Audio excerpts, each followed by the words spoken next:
for a long time, before I knew that I was HSP, highly sensitive person, I was really pushing through and judging myself, and probably it happens for other people, like judging myself for not being able to do that much work or being able to only work for 3 hours a day. And of course, there's no way to really answer that. But what if my 3 hours could be 6 hours for somebody else? And I'm judging myself for not doing enough. So it's just, I think, allowing ourselves to have this curiosity of, does it resonate with me? Do I want to believe that I'm not productive enough to always feel this guilt and shame and doubt myself? Or do I want to create something that, because of the patterns that I see in my way of working, makes sense to protect and honor that? This conversation with Magy Ortiz made me realize how often we plan work as if human beings are not involved. We explore project management, creativity, neurodivergence, productivity, rest, and what it means to build systems that actually reflect real life. Magy works with small business owners to create operations and systems that support the person behind the business, not just the output of the business. We talk about why so many of us plan as if we are machines, why our calendars often ignore energy, family, focus, rest, health, and emotional capacity, and why productivity should not just be measured by how much we get done. One idea that really stayed with me was that productivity can also mean producing overwhelm, guilt, anxiety, or burnout if the system is wrong. This conversation is about doing work, but in a more honest, human, sustainable way.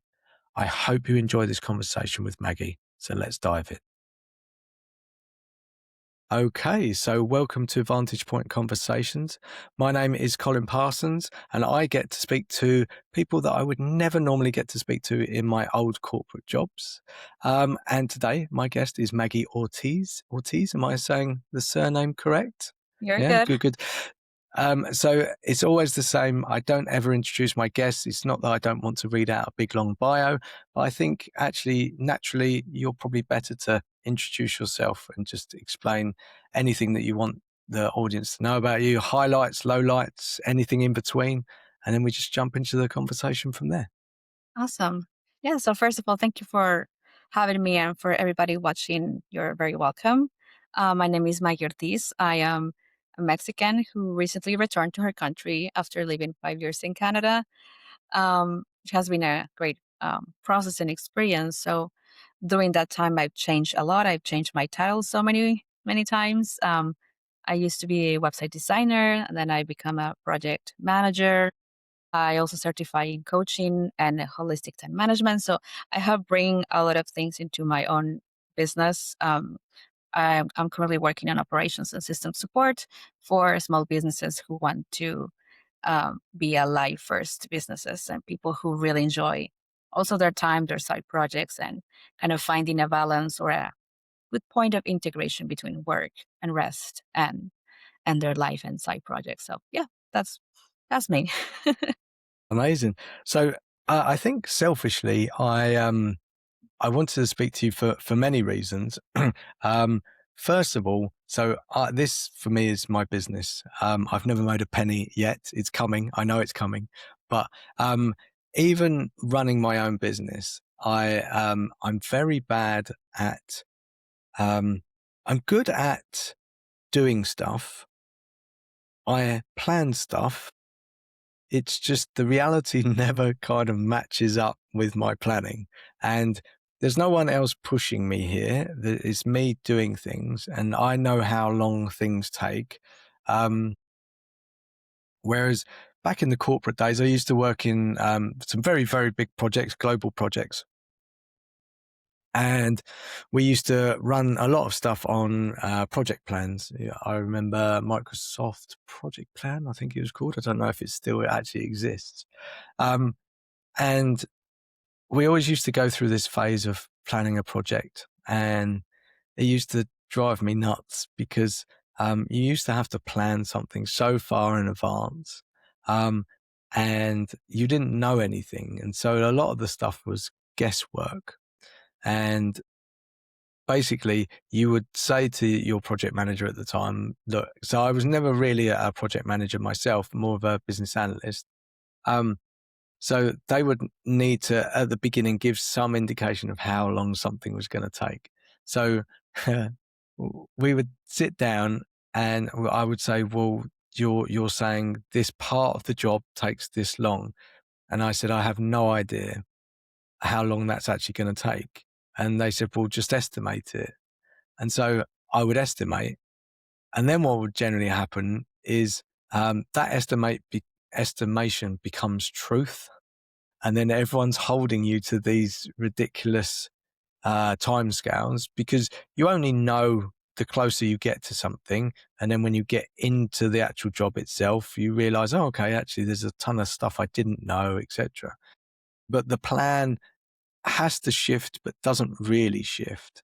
So I'm coming at this conversation in two different directions because I often like to blame the corporate world where I used to work and sort of say, oh, okay, no. But the reality for me is, even on a day-to-day basis, I go, oh, I've got a free day ahead of me. I'm going to absolutely smash it. I'm going to get through so much stuff. Da da da da.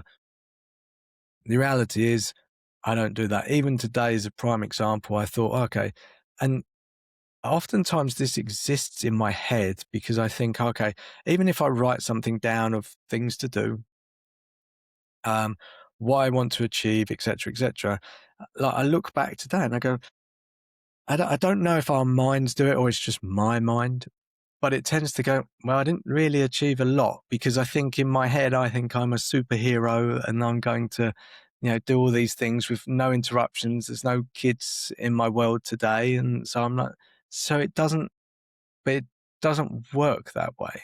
And so the fact that you're looking at things differently, and I must apologize because I thought you were building a software, but it's not a software. You're working with people and their software to factor in the human element of things.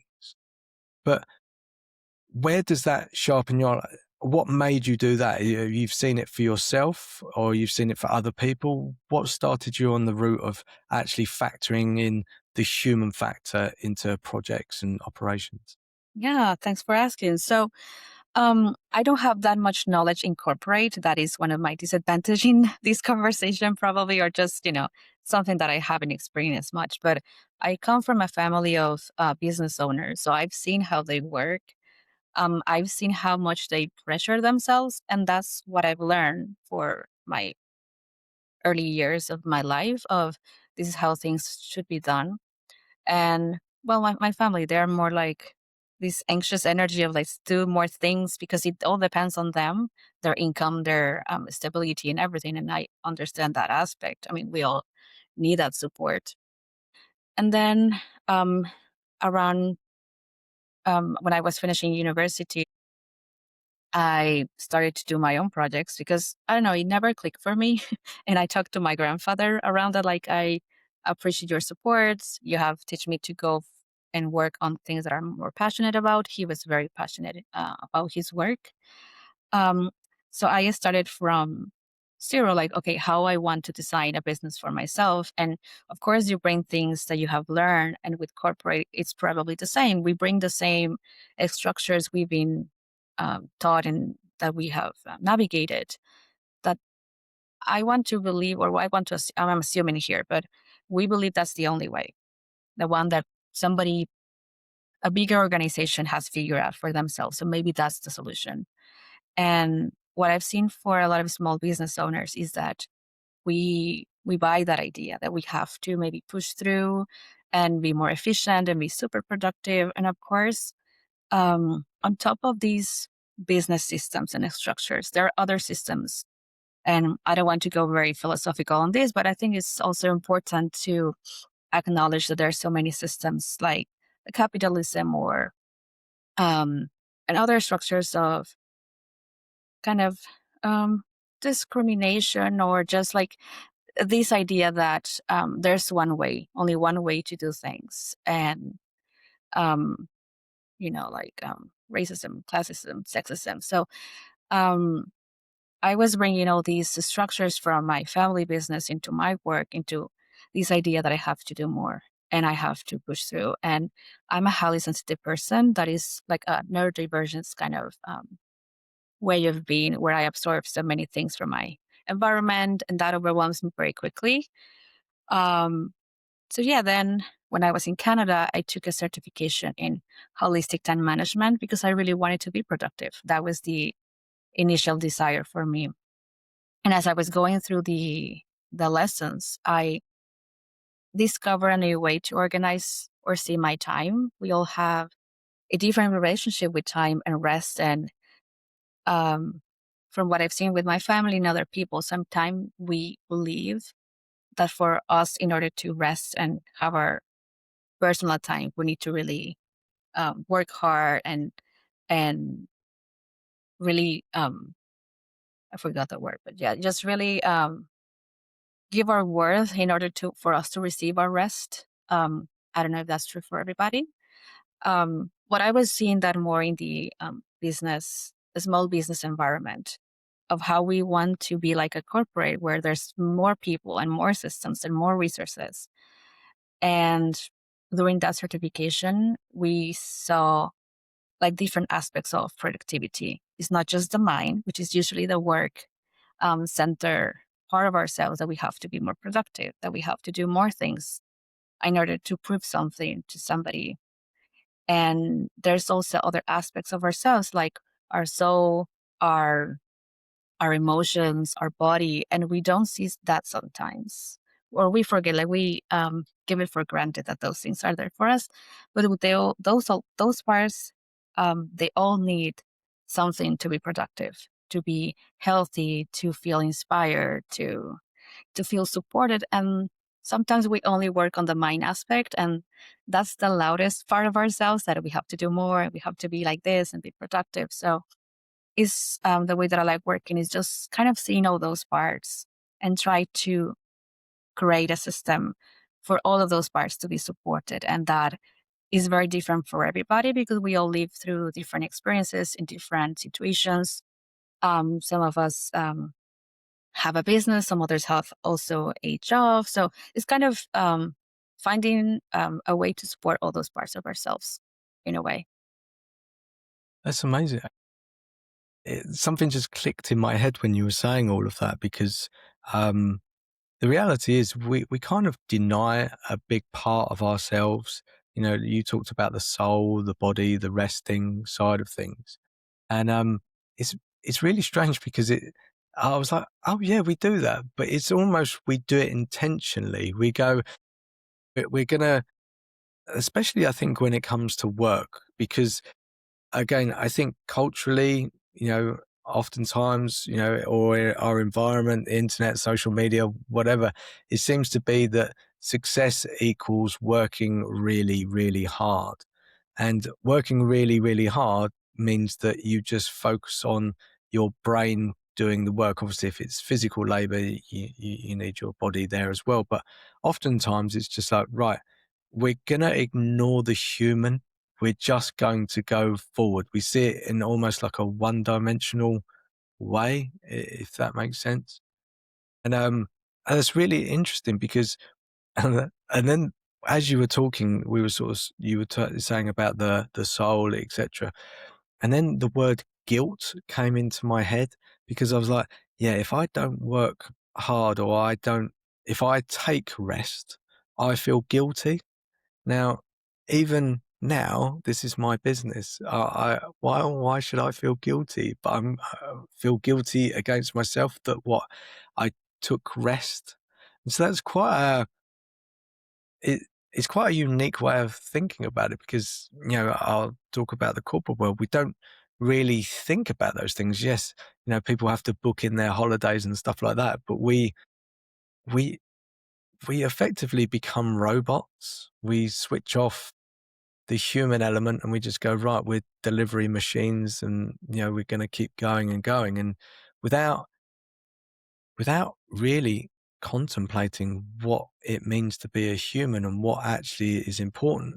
And sorry, I know I'm doing a lot of the talking, but the part that you actually said about that holistic side of things, that there are parts of us that, you know, that need to be supported.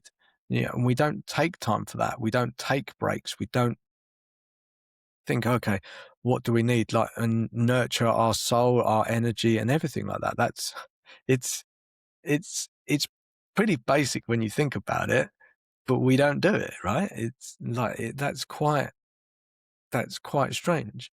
But I'm curious. So when you start to work with a small business or whoever, where do you start? You start by understanding who they are or the type of work. Is there a starting point for you? So it's basically understanding first their business, what they are doing, offering, but also making the questions of like, what is the essential? Are you happy with what you're providing, with how you're doing your services? Because sometimes we can go on autopilot, like this is the only way to do things. And again, because I decided to move away from my family business and do something of my own, I reached a point where I wanted to ask myself, do I want to do this? Do I want to make any changes? Like what I've learned through my experience.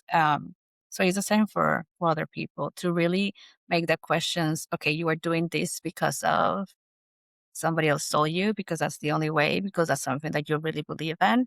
Like really making those questions to maybe create a reset for your business in case that's not aligned with how you want to do things. Now, for a long time, before I knew that I was HSP, highly sensitive person, I was really pushing through and judging myself, and probably it happens for other people, like judging myself for not being able to do that much work or being able to only work for 3 hours a day.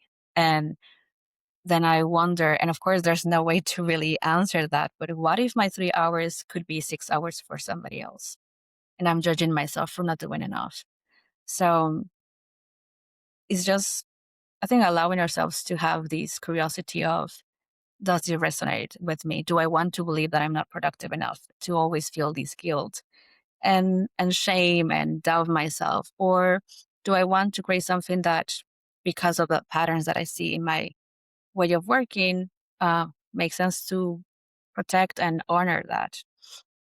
So I know that maybe the center might not be neurodivergence, but because I work with a lot of neurodivergence, I have to make a lot of questions like, what are the things that overwhelm you?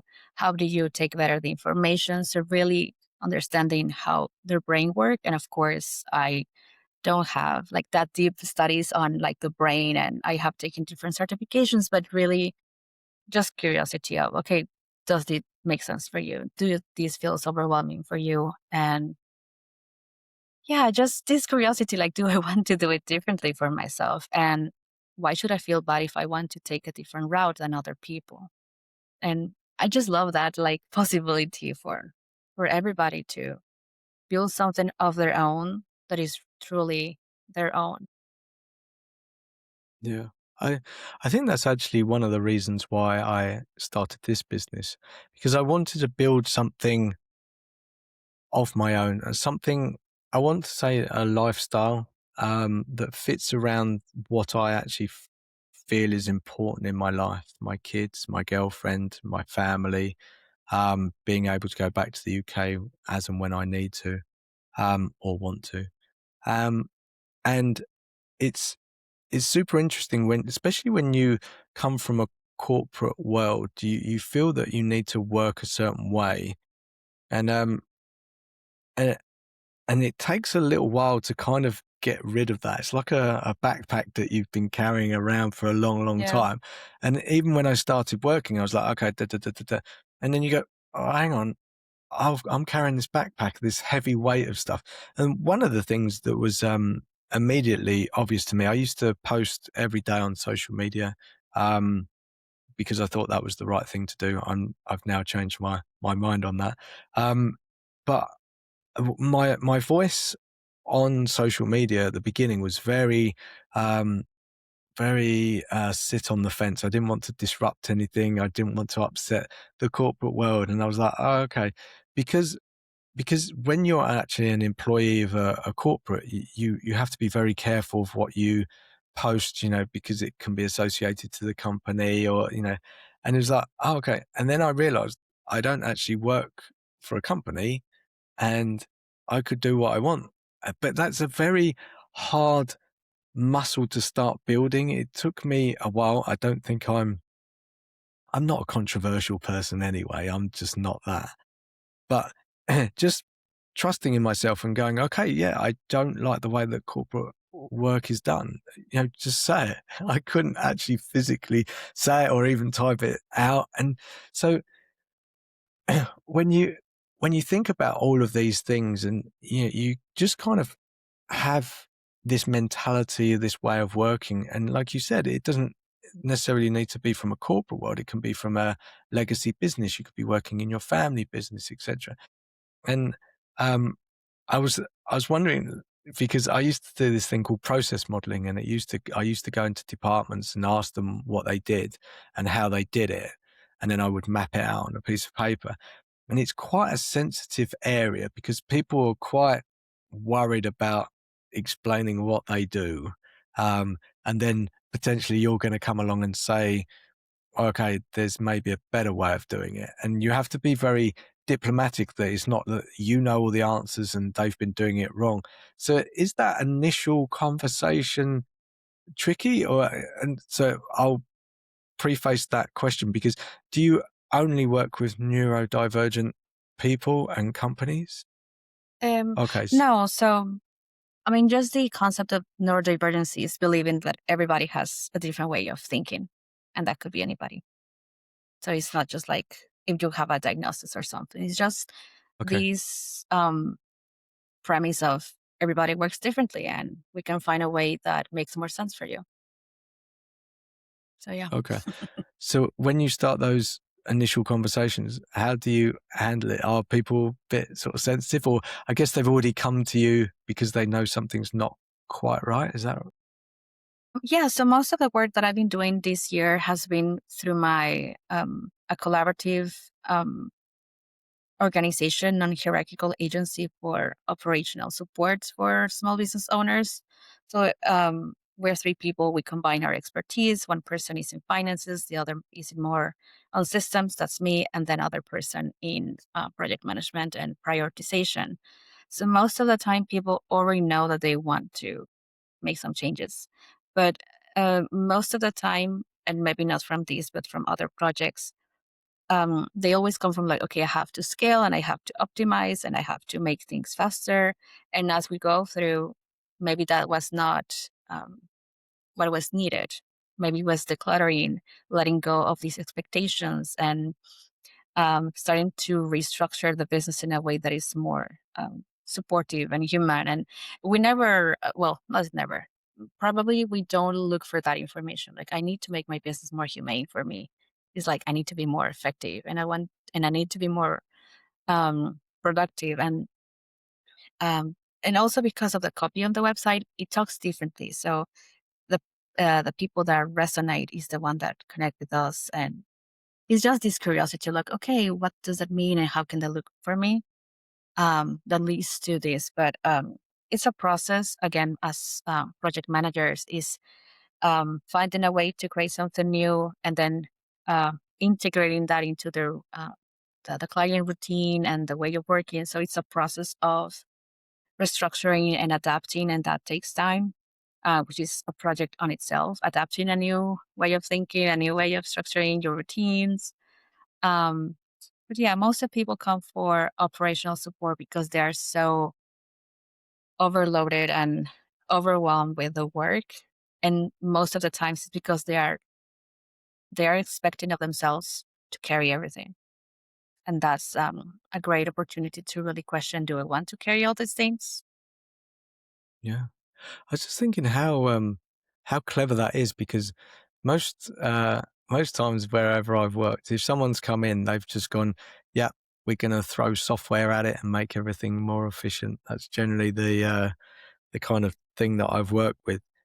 But the reality is, you bring coaching into that almost. That's how I see that. You're putting this layer of understanding, curiosity, asking questions, challenging, but in I would say a sympathetic way, in a way to understand them better. Because oftentimes we go, right, okay, look, this is the system that I've got, and we're going to shove it in, like, and that will make your life better. But asking those upfront questions, understanding who they are, why they want those things, that's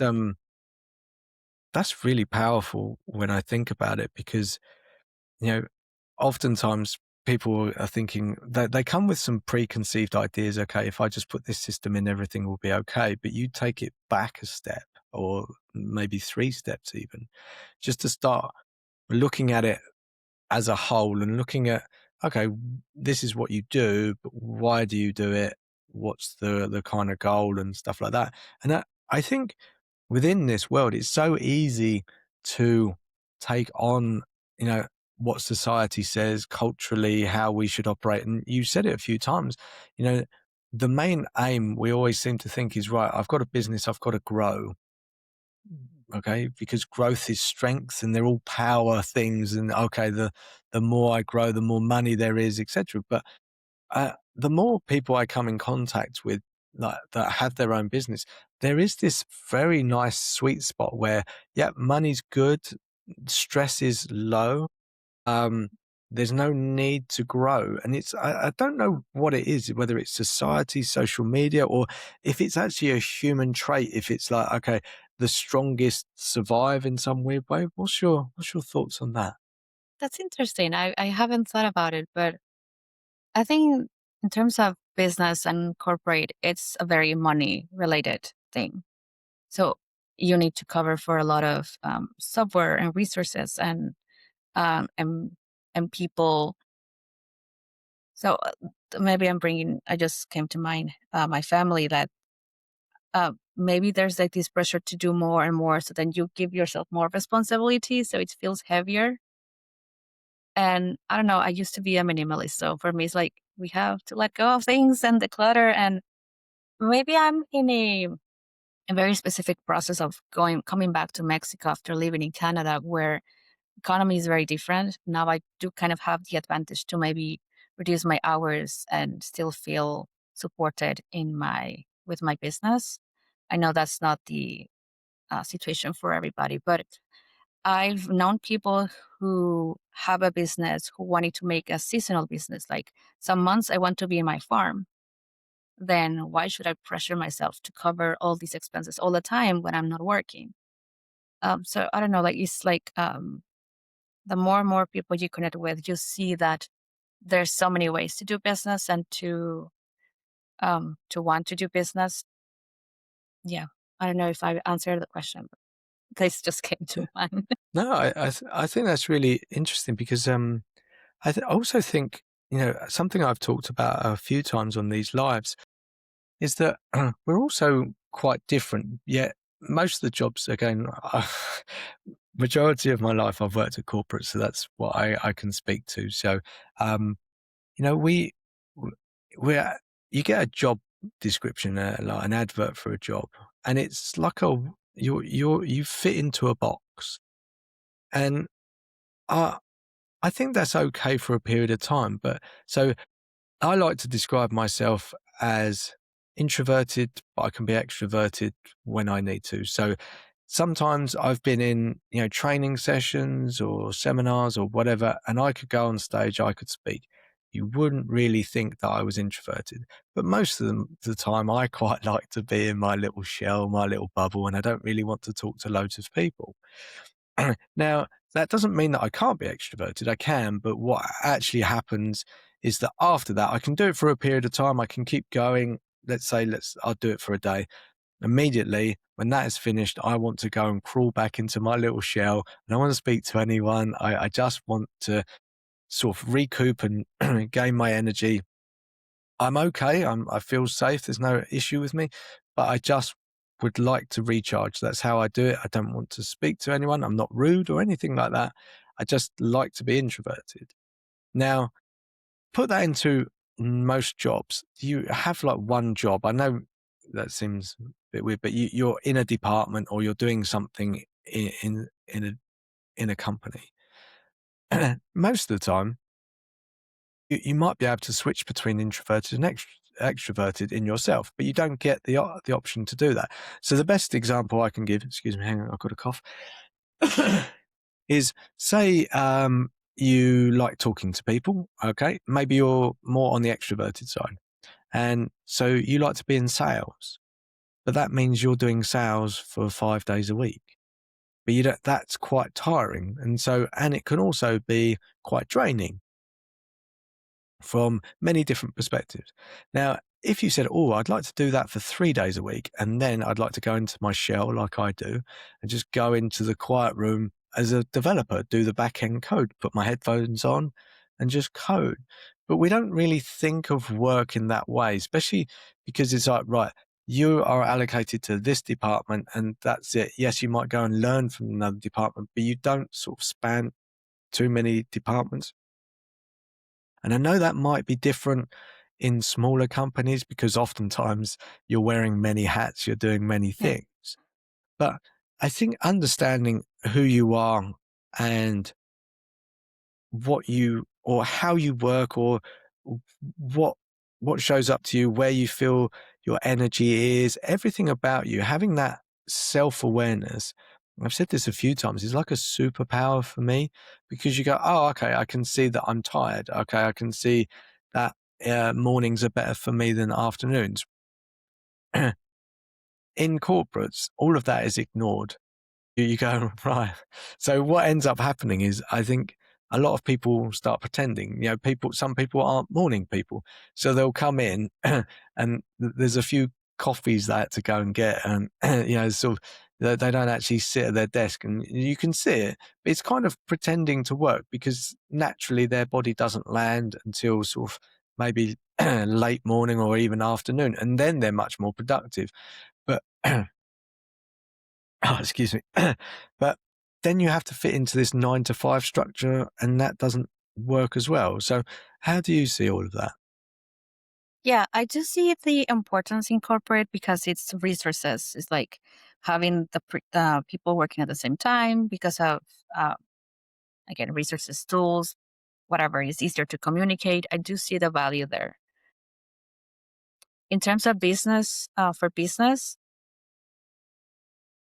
for me, it's very important to see the patterns. Like if I know myself that this time is not productive or it's not easy for me to work, then why I'm trying to force myself into, as you say, a box, right? Like this is how it should be done. Um, in my case, for example, that I wear glasses. In the morning, I see blurry. So why I'm trying to be on the computer in the morning, right? Um, and as you were speaking, I don't know why I had this question pop into my mind, like why maybe it's not the word, but why are we so afraid to just speak up for people? Like, hey, actually, this doesn't work for me. Is there any way to make this work? Like, why don't we advocate for ourselves? If we are so, if we know ourselves, like this doesn't work.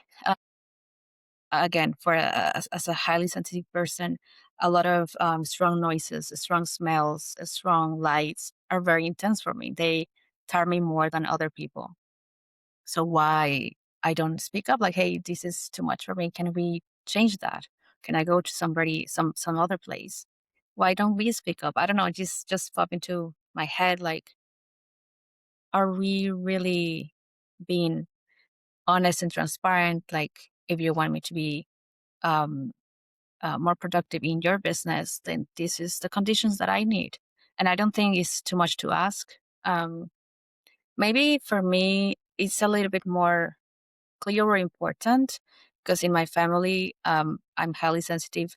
My mom doesn't hear from one ear, and then my father is colorblind. So I know that there's so many ways to experience the world that I know the impact of just assuming everybody um, does things the same way or perceives the world the same way. Maybe that's why it's Yeah, more natural for me. yeah, it's just not something. I haven't been in the corporate world for a while, but it just doesn't seem that much considered. And then when you were saying that, I was wondering why don't we actually do that? And I think as employees, I don't know. We don't want to be difficult. We don't want to feel Yeah. that. I think oftentimes because there's this exchange. Okay, I a lot of companies have said, "Oh, well, you're lucky to have a job and to be working." So you kind of sit behind this, "Oh, I am lucky," or this maybe fear that if you were to speak up, then it wouldn't be okay, or that might risk opportunities in the future or the longevity of your career in that company. I don't know if that's actually founded or they're just assumptions that we've made from for some reason. But um, yeah, and then I guess that the word shame pops up into my head because could it be shameful for me to say that I'm not the same as other people and that I'm after special treatment or something? And someone like me who's always tried to fit in as a people pleaser is Been those there. things are really sort of, yeah, it's just you're adding fuel to the fire. It's just like, oh, no, no, no, I can't, absolutely no, why would I consider myself? No, no, absolutely not. And it's really strange because, like you said, you know you ultimately want to do the best job. Like people often say, oh, people don't want to work, but I don't believe that. I truly believe that if you found the right job and you're in the right place and you're aligned with what you want to do, absolutely people will want to work. Yeah, there might be seasons where, people can't give 100%. Maybe they've got kids at home or something, newborns, and they're not getting enough sleep and they can't, do that extra bit or whatever. The majority of the time, I think there's a lot of purpose for people in working, in showing up and doing something that they enjoy. So it's not a case that people don't want to work. Yeah, sure, there are people that will always game the system. They don't want to work, or but I think that's a minority really. And so why shouldn't we speak up and just say, yeah, look, this is the way that I can give you my best results. Let's find a way. But yeah, I don't know. I don't see those conversations really happening. Yeah. Yeah, I do see that it might feel scary to, for example, share that during an interview. Like, would that be a problem? Would I be seen as troublesome or something? And there's an example from corporate that I have. My husband, he used to work on IT, and it was a very um, like almost 24/7 kind of job where if we need you at the night, then you have to stay at night. I remember that he started to ask those days back, like, okay, I stay all the night awake. Next day, I will take the day off. And he was given those days just because he was clear, like I already worked this day yesterday. And his coworkers usually were surprised, like how did they give you that day? I just ask. I was clear, like that's what I need. And it might be like a very specific case, but it's just for him was also easy, and even he has been in corporate since a long time. Just like, hey, I work longer than what he we have on paper, then the fair thing to do is that I take the next day off because I need to rest. And yeah, I mean, sometimes there was the need for negotiation, but there can be a space for conversations and openness to just express, hey, is this possible? And I think it's just more like a negotiation, like finding a way to make it work. And of course, you have the choice to adapt or to change and pivot roles and jobs. And I know it might be easier to say than done. I understand that aspect. But yeah, just being completely honest. This is what I need. Is it possible? Yeah. Yeah, it's strange how we assume and never probably ask. But yeah, it's a lesson to sort of speak up and say. Um, I was thinking then about environment because you said that you're very sensitive to your environment, and something whenever I've been at work in the corporate days, I really disliked facing a wall or place where I couldn't see a window or daylight or something like that. And we we don't really pay attention, or I don't know. I knew it, but I didn't. I don't think we actually express stuff. I think there's so much in our heads that we don't actually talk about. But I realized how important the environment is to me, how sensitive I am to light. I like sunlight. I like big, open, airy spaces. I don't, when I find that there's a lot of stuff going on in my desk, I go, oh, like it's quite something. But we don't, we used to have this clear desk policy, especially in the banking world, because, there could be sensitive information about clients or whatever. So you had to put stuff away, which I think lends itself to a kind of clear environment.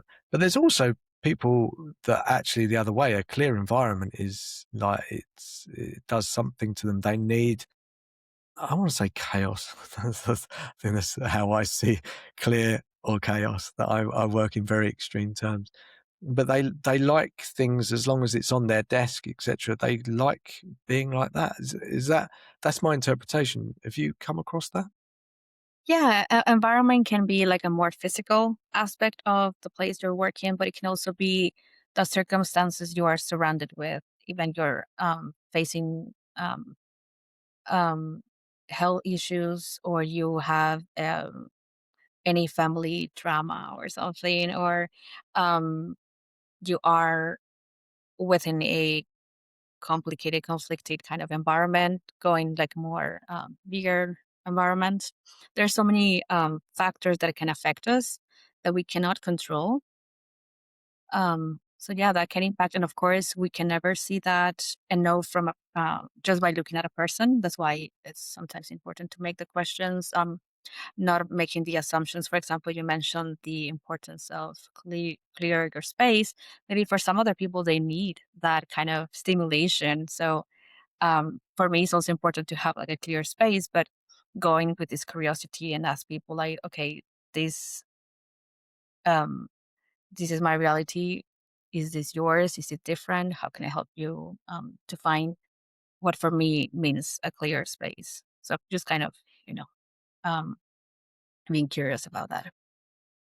Just wondering that. So because when you're being curious, so when you start to work with someone new, I guess it's done remotely, or are you doing it physically in person? Yeah, so I mostly do it remotely. I might start doing it on person with my family business. I've seen some patterns that I would love to support with. But yeah, mostly remotely. Again, since I used to be in Canada, now I'm in Mexico. I just like this possibility of providing a different insight for people. I also want to believe that me having experienced different cultures and knowing different languages help you kind of see the structures in in different ways. I mean, language is also a different system. Yeah. So yeah. So, do you? I'm just wondering, like, because I'm a pretty curious person. I have so many questions, and I remember when I was younger, my brother said, "Kai, you ask too many questions," and I was like, "No," and he said, "They're okay. They're good questions, but you're not listening to the answer." And I was. I just wanted. I was curious about asking about things. So, like, does your work, like, how do you scan the environment? Do the people that you work with, I guess, have they already started to be self-aware enough that they've reached out to you, that they know something's going on? But do you have like different areas, like what's your environment? How do you work?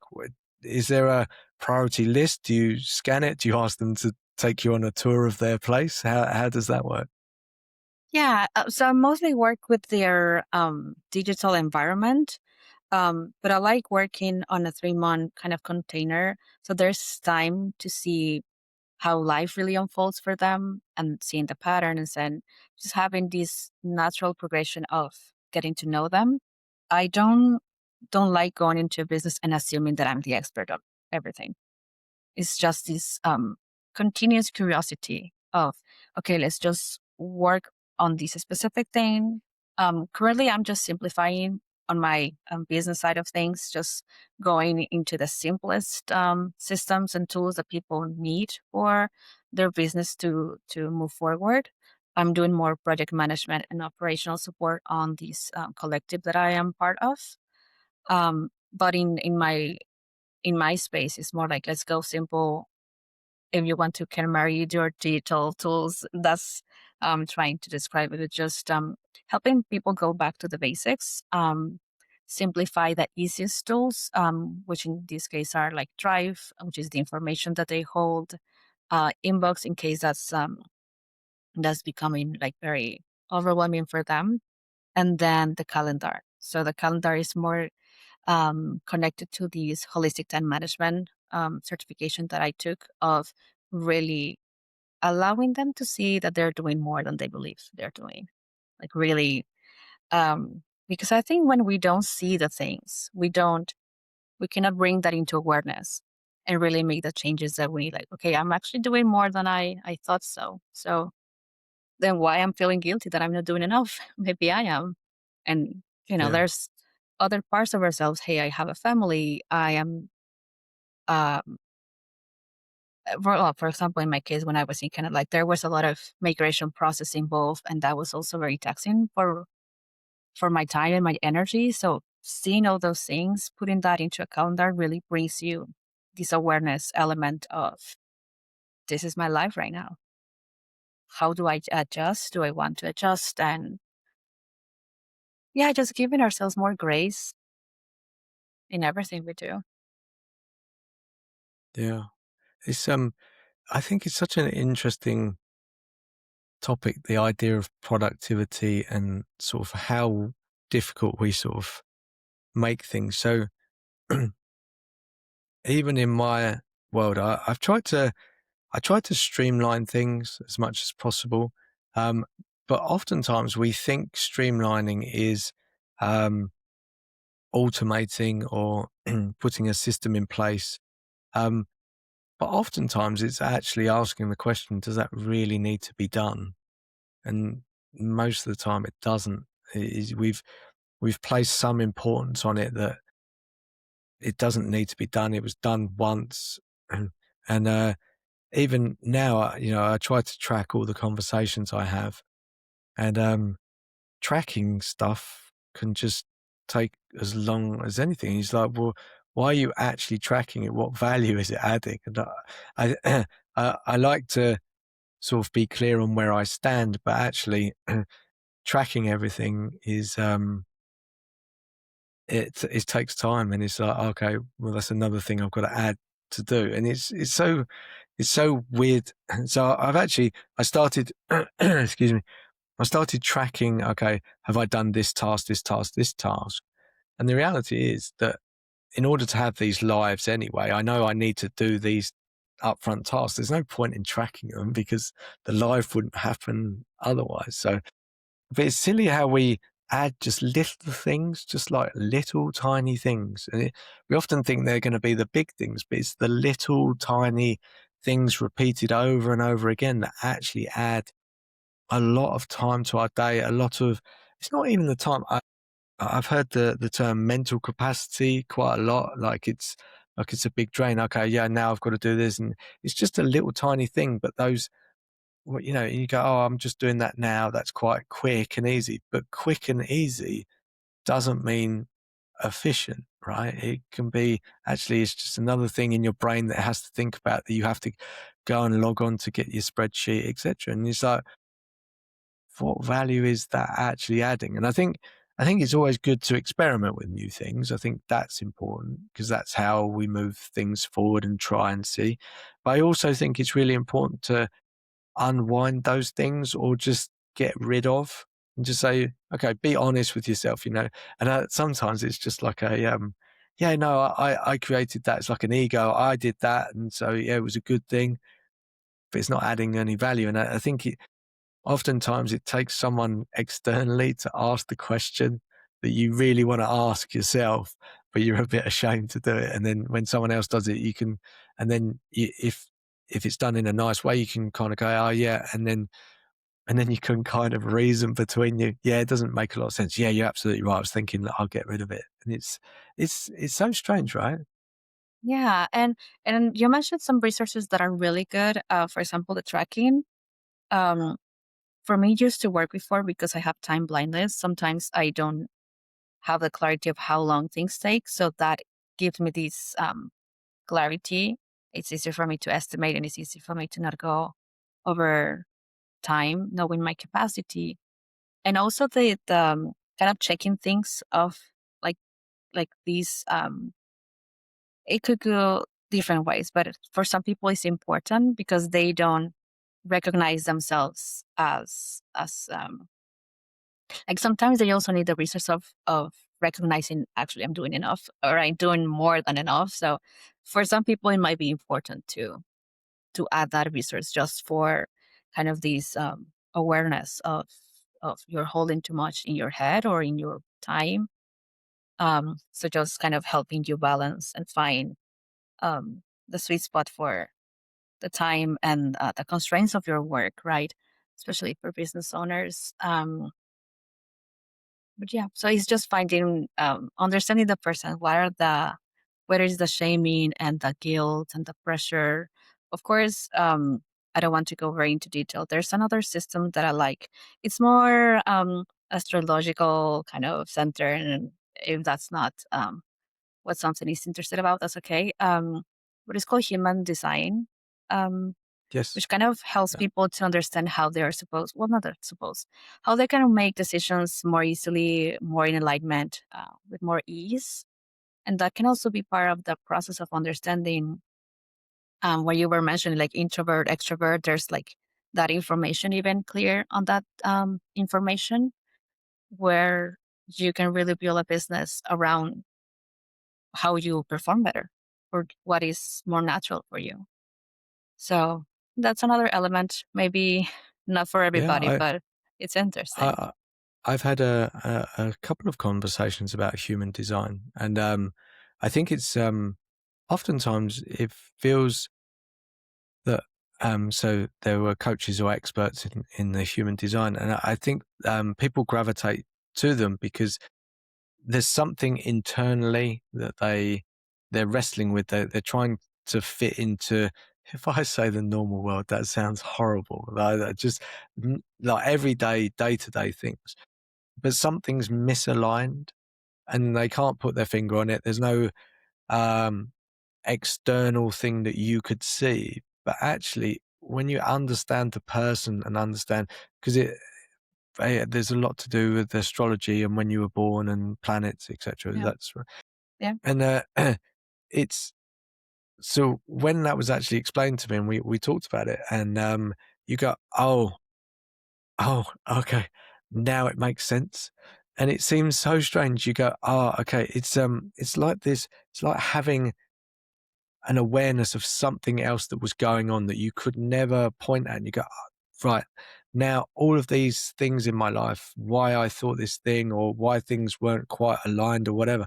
And you go, oh, and it's a very relieving moment when you go, oh, okay, because when you're fighting against something that you can't see and everyone's telling you do this, do it this way, etc., and and and it's like you're trying to do it and please everybody, but then when someone comes along and tells you, okay, just understand a bit more about yourself and how you are actually as a person and where you sort of not fit in necessarily, but and you go, wow, that makes so much sense. I feel seen. I feel that it makes sense to me. And I genuinely, I believe that the more we understand about ourselves, not just in the physical way that we are, but like our mental, like our energy, everything, the more that you can take on, the better positioned you are to make decisions, how you make decisions, the alignment in your life. And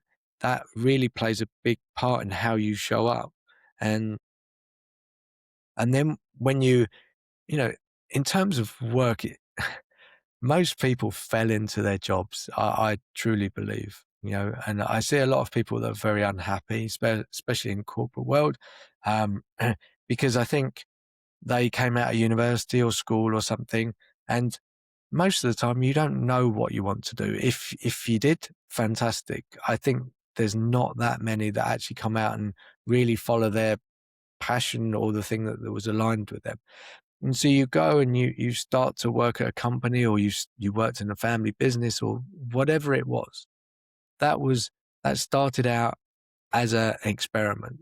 And that experiment, you kind of start earning money, and then you go, oh, okay, yeah, I like the money. That gives me some money to go and do the things that make me happy. And then you kind of enter into this world where you go, okay, yeah, I'm going to keep doing it. It's not the worst thing in the world. I like the people, etc. But then you go very far down this journey and never really experiment with anything else. And you kind of just go, okay, and you're probably very good at it. It just doesn't feel 100% aligned with you. And actually, it's something else that you really, really want to do. But at some point, then you've got the house, the partner, the kids, the holidays, everything that you've kind of signed up for. And you go, oh, now I've got to unwind all of that to kind of try and go and do something that actually I would have liked to have done before. And again, I think this comes down to this job that I'm doing. Uh, I started it out of frustration. Uh, Within that, I actually, when I said I was going to do these lives, I said I was going to do 2 lives a week. It's turned out to be 3 now. Something felt very aligned inside, and I was like, "Oh, okay." And I was like, and it seemed very strange to me. I had that conversation with my girlfriend, but it was more with myself. I just said, "I'm going to do this." I was like, "Yeah, yeah, I'm going to do this." And the universe shifted. Everyone said yes, they were going to do it. They were going to show up for me. We're going to have all these lives. And I was like, okay. And everything became easier, honestly, scarily easy. And I was like, why are people showing up for me? Why am I not fearing rejection in the same way? And I was like, oh, and then along the way, I've had different sort of, if I say personality tests and, just awareness about myself. I've worked with coaches, etc. And you go, oh, this makes sense. Why I felt like I was pushing against a brick wall, why that, even though I was trying to knock the wall down, I'm never going to knock that wall down because I shouldn't even be looking at that wall. I should be going the other way where it's like a big field where it's open and it's free for me to be creative and do what I want. But I don't think we often get that opportunity to sort of investigate who we are. But it's great when you meet people that can help you with that. So yeah, I'm a big fan of it. Yeah. And I think we can summarize it's just like systems, the environment, from a design system, if we want to bring that into the equation. And just as the last thing, we don't have the time to really go into that detail, but the inner systems, that's how I describe it, who we are in terms of like if we have a neurodivergency, how is our nervous system? If we are in survival mode, like all those little things that we don't see, they are all factors that are um, impacting who we are, what we need. Yeah, just how we go through in our day to day. And just if we allow to see those, we can allow ourselves to be more experimental and see what things work for us and what doesn't, and letting go of what doesn't. I don't know, like just really giving ourselves the permission to be in Yeah, everything. I love that word permission because I think oftentimes we don't give ourselves permission. We're kind of almost waiting for someone else to give it to us, and I think that's you know when people shine a light on and explain who they see you as, if they've accurately seen you rather than them projecting their version of what they want you to be on you, it's a very empowering moment. You go, oh, and then you go, oh, but the permission has to come from yourself, really. It's good that you get permission from outside, but you, to feel free, you have to give yourself the permission to do these things. And, to your point about like systems, who we are, understanding what's really at play, etc. You know, sometimes we can. I'm not necessarily a great fan of labels because, for me personally, some labels can sort of limit us, and we can elevate us. Especially, I think about titles in companies and stuff like that. If you want to go and have a look on LinkedIn, I don't know how much time you actually spend there. I know we met on LinkedIn, but yeah, like some of the titles that people either give themselves or the companies have given them, I'm like, I don't even know what that could possibly be. It seems longer and longer, and I'm like, this is just crazy, and it seems to either try and create some sense of importance or some sort of division between people. But ultimately, if you can understand who you are and get that awareness, but not use it as an excuse to stop yourself, just go, yeah, use it almost as an empowerment to sort of say, yeah, I know this about myself. So when I'm in that situation or this thing, then I go, yeah, absolutely. This is going to work really well because the combination of X, Y, and Z means that I can, perform at my best. I think it's not about saying, oh no, I can't do anything because I am X, Y, or Z. You actually use those to create a better life for yourself and those around you. That Nice. Yeah. Just one last thing. I know, I mean, we can go over the hour. I don't know if you need to I'm run good. off, but um, time management is something that's come up. Excuse me one second. It's one of those days I'm having a coughing fit. I'm sorry. Um, it's um, it's a strange concept. You talked about it earlier, but we often see a list of things, let's say on a to-do list, but we're very bad at assessing how long those things are going to take us. Or oftentimes we say it is this thing, but something beyond it comes up. So let's say I'm going to go and print a document. I'm making a very, very simple example. Okay, that's fine. But then you go, oh, right. Okay. Well, the toner's not switched on. Sorry, the printer's not switched on. Oh, it's run out of paper or toner or something. I think we're very bad at assessing how long those things are going to take us. And I heard this. Oh, sorry, one second.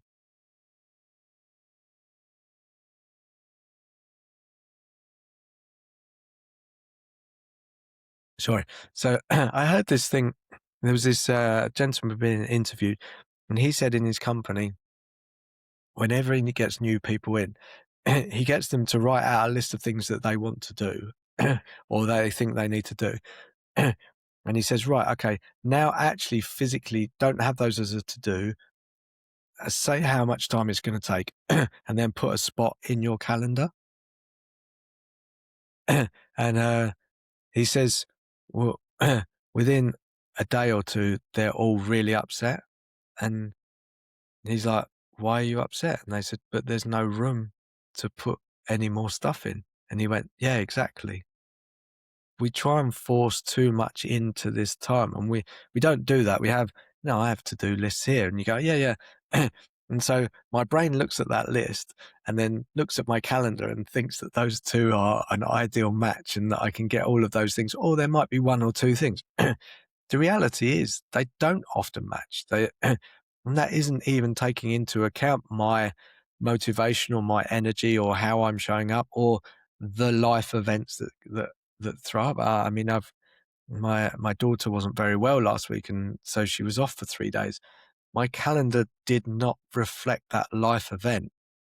But how do you teach people to match up what they think versus reality? Is there a technique that you help people do? Yeah, so of course, there's never a perfect way to organize. There's so many factors that can go differently. One of the essential things from project management, for example, is buffering, adding time for our humanness, and you can do it as small as instead of 1 hour, 1 hour and a half, or it can be as big as there's always one day that I don't schedule everything just to catch up because things happen. Oh, There's another way to structure, in this case, for example, your calendar with a system of priority levels. So, of course, there's always this negotiation with yourself. Do I want to move this? What is what I'm changing it for. Like that part of like, do I really want to change? Do I really don't want to do this anymore? But just seeing it visually helps you to see like those available spaces to add the task. If I mean, not just for neurodivergent people, I think everybody struggles with these expectations of these should take me 15 minutes and it takes you an hour. So I think is if it helps, maybe tracking to understand your rhythm, your own times, and then having more clarity for the future, but just always adding buffers. And I have this experience with some people who are always running a meeting after a meeting. So just giving yourself 30 minutes to decompress because that's, I mean, talking to a lot of people and the energy in the conversation is you need decompression and time to just process everything. And we don't account for that, but we all need that time. We need to process everything, kind of relax after a lot of a long chat and for everything else, maybe like really just, I mean, when I kind of time block, but I plan it weekly based on these like systems of priorities, like what is urgent, what is impacting more people than myself. For example, this conversation is not as easy to change as something that is more flexible. And then there's other for me that is like the critical things for my well-being. And I just give myself two goals uh, per at the same time. And then there's like flexible things, things that can move around more easily. But always giving yourself space in your calendar. Like don't expect yourself to be able to do something every moment of your day. Um, I think we have misunderstand what productivity can mean for us. It's not how much output I can do, but more about the input. Like, for example, for my well being, like having sunlight and having water and having time with loved ones and having time for yourself. And if you're a spiritual person, taking time for your spirituality part of your life. And the more you allow for things to be in those different categories, like your body, your mind, your soul, and your emotions, then the more human productivity person you can be. I think yes, we're always productive, but we can produce headaches and overwhelm and anxiety. So, really thinking, okay, what do I want to really bring into the world? Authentic we are and honest and aligned, the more we can inspire and have and just show these other possibilities for people. Like give yourself permission to be yourself and to question, do I want this business structure system to be different for me? Just I don't know, Yeah. just asking and curious and experiment. Just curious, do you book those things on your calendar? You know, time for family, etc. Because oftentimes we don't. Our calendar reflects work, doesn't Yeah. reflect all the other things, right? And I don't know why we don't do that. We feel that it's going to fit in around everything else, but actually being intentional. And I did this, so I like to work out daily, 5 days a week, and if I don't put it in the calendar, it doesn't happen. It's amazing that the world bends around you. Once you've got that in the calendar, everything else moves around. But if you don't have it in the calendar, everything else moves around. It gets as a priority. So if I don't put it in the calendar, it won't happen. So I was interested. Do you physically do it? Does that work for Yeah. you? Yeah, Yeah. I do it in different colors. The more intense is like the more urgent things, and then it's more flexible. But yeah, I do believe that it's important to have everything. I do live with my calendar because if not, I will forget a lot of things. And of course, things change. It's not perfect. It's not supposed to be exactly as it is. It's a continuous practice of being flexible and not judging yourself if for some reason one day didn't go as planned. that's not the point for everything to go as planned. And yeah, but yeah, making space for everything. I think when we only do work in with how I see from a holistic perspective, it's just the mind. And the mind is very loud. Like it will tell you that that's the only important thing. That that not, is not true. To just give a space for more for other things. Just to make it very simple, it's like you're driving with four different people. It's very hard for just one person to drive and just be the only responsible, and it's tiring. So allow yourself to put your body as a priority in a specific moment, and then your soul, and then your emotions. Emotion is usually like connecting with people, being surrounded with people that um, inspire you or that supports you. So all those parts of yourself, giving them the driving wheel. It's amazing.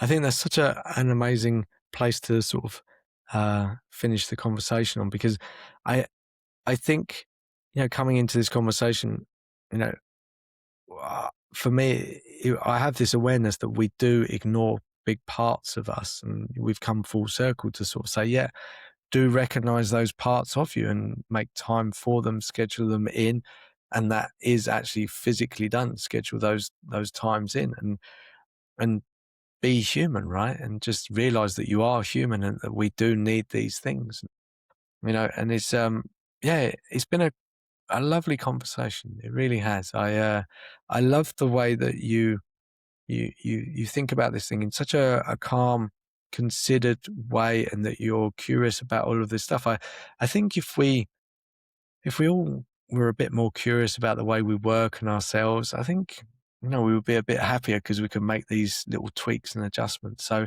I really enjoyed this conversation. So thank you so much for showing up for me. I really appreciate it. I know we found each other on LinkedIn.